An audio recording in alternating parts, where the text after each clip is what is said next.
Emmanuel,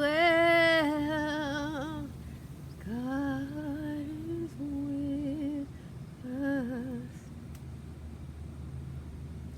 Emmanuel,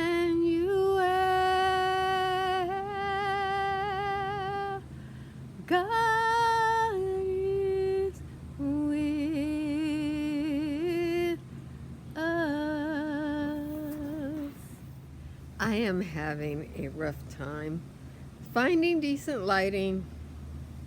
I got stuff to do. It's a busy gardening season, but I really wanted to talk to you about my papaya and why I chose to grow papaya versus some of the more traditional things you would expect of me, like oranges, citrus. I'm in Southern California, avocado, um, that sort of thing.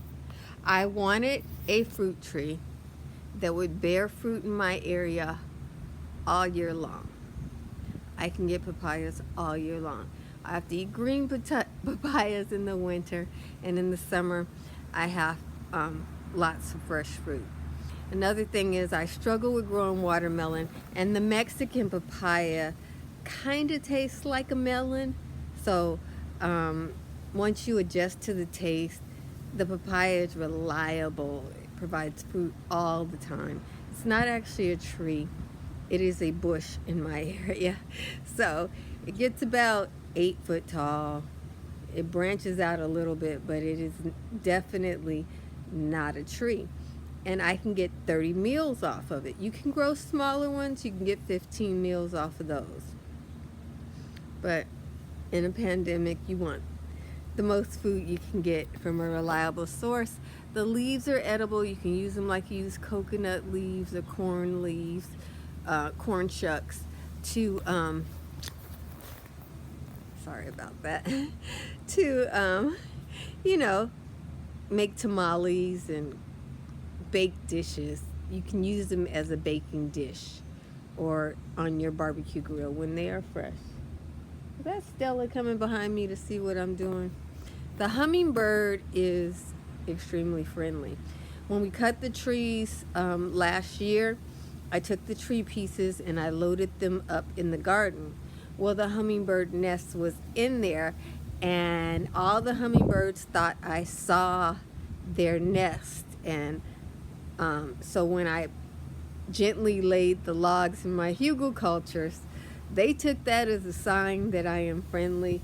And so when I am around now, I have the friendliest hummingbirds in the world. So of course, the baby grew up with me at eye level. I did not see them, but they don't know that. They think I saw them the whole time. And yeah, so that's why you see Stella. She grew from an egg at eye level to me while I was in the garden. And so she thinks either I'm a hummingbird or she's a human. I don't know which one it is. But in any event, back to the topic at hand. When you pick a fruit tree, yeah, we can all grow all these different types of fruits, but try to pick the ones that are the least disease resistant and, that have the least disease in your area. I never have to spray my papaya. I just have to fertilize it and water it, and I have a cherry tree behind me that I grew from seed, and it's never borne fruit. It has flowers every year, but this is a California cherry tree. This is Southern California. I just have one. You guys know the likelihood of anybody else having a cherry tree around me. So, that's another thing to consider. If you want fruit for some trees, you may need two. Some trees will give you a modicum of fruit with one tree, but if you want a lot, you got to get two.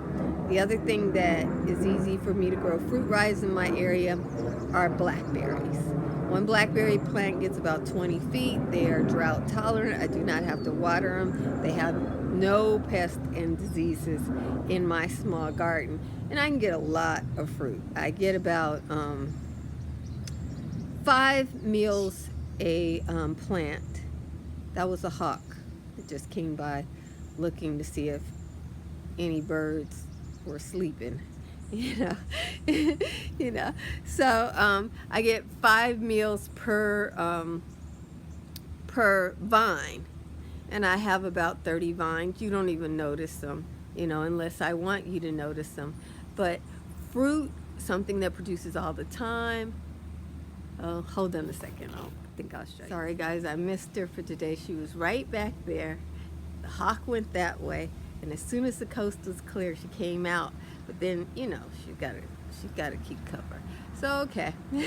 Yeah, so I wanted to just give you guys this little chat about fruit trees and encourage you not to think, oh, everybody's growing apples or everybody's growing pears or the Garden of Life has apples. If you can find a fruit that doesn't need extra water in your area, doesn't need fertilizer, my cherry tree doesn't need water or fertilizer. It just needs a second cherry tree. And since I have a small garden, I don't have that. But in my next garden, God willing, I will have room for more than one of my California cherries because they give you a good amount of fruit once a year. They're great to have. If you have a fruit bearing plant that's local, it's always nice. Anyway, hope that helps you. And my oh, that was a butterfly. I thought it was Stella, but it was butterfly. My papaya, I don't have to, there's no disease that I have to worry about. I grow it from seed. I grew both of my trees from seed. Now I find that when I buy trees and stuff like that, I have to worry about that. I also have a pomegranate I grew from seed. It doesn't bear fruit, so I'm buying a pomegranate that will bear fruit. I buy the ones that only get 3 foot tall, and I use them mostly for ornamentation. And the leaves, I was trying to see if that was a mosquito on me, but no, it was some kind of fly.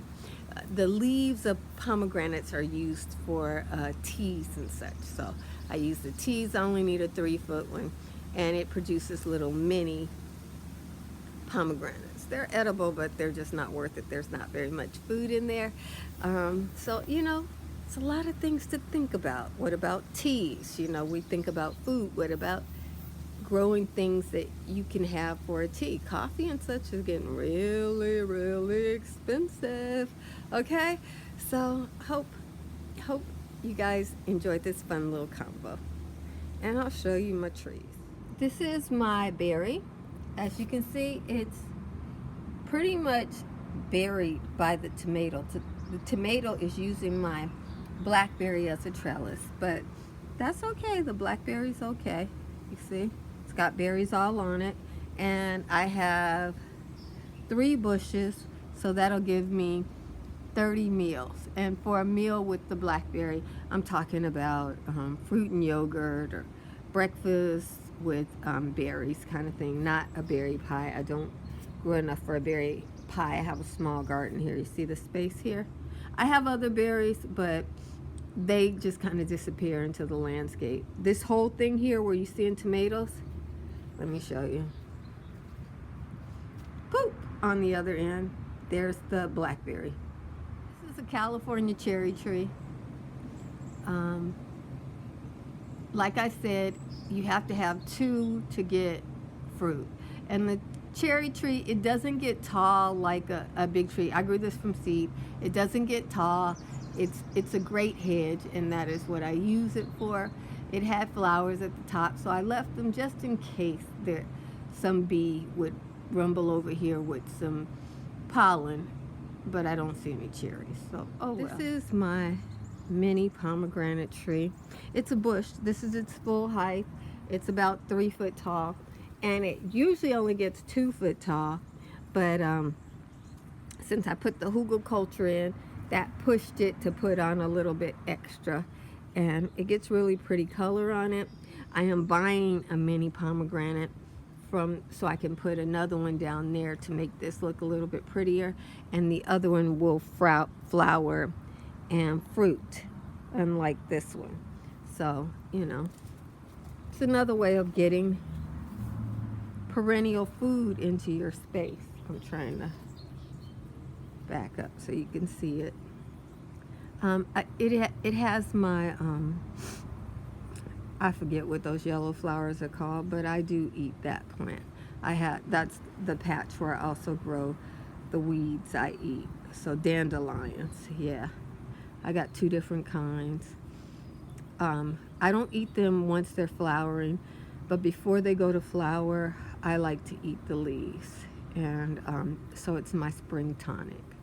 It's another perennial, but those kind of perennials are for another day. For today, we're just going to deal with these trees, fruit trees for your area. The fact that the fruit trees that are good in your area might not be the ones that everybody's telling you about. All my fruit that you see here, I grew from seed. This is a bush. This is the papaya bush, so that's why it's okay. There's Stella. So I wasn't getting her on camera, but that's who's doing this tour with me. Yeah.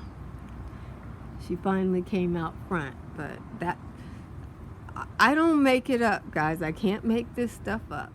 So let me share my little tropical scene here.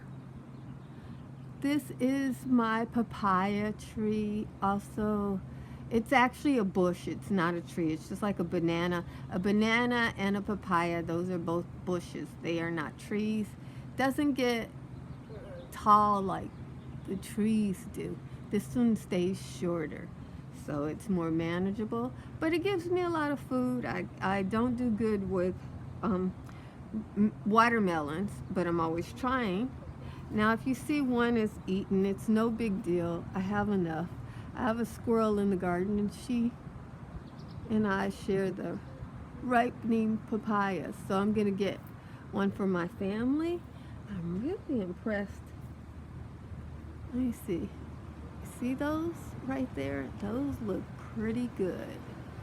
So that second one up is the one I'd like, but you need to take them from the bottom so as not to waste them. So I might take 2. Yeah, we'll see. So I got 2. I'm gonna eat this one now, but I just couldn't take a chance on watching the squirrel eat this one. It's huge. Oh my goodness, it is huge. And it's beautiful. I'll be braver with future ones, and I'll let them, when they get golden on the tree, they are so sweet. These are going to be sweet. As you can see, it's already colored up inside. It's not green papaya. But I just couldn't resist. Today's fruit. Now let me go wash it and have breakfast. There it is, cut open, and kind of has the shape of a Asian papaya, but this is definitely a Mexican papaya. That's the one that we're successful with growing in Southern California. And you see it was green on the outside. If you let them get golden on the tree, they are much more sweet. They are so delicious if you let them get golden on the tree. But since my squirrel and I only have one tree, I can't always take those chances. But this is good for breakfast with yogurt. It makes great fruit shakes, like you would make a banana shake. You can make a delicious papaya shake, or you can just eat it fresh. It's delicious. And the seeds are great for a pepper substitute. So you get a lot of food out of this. You get a spice and a food.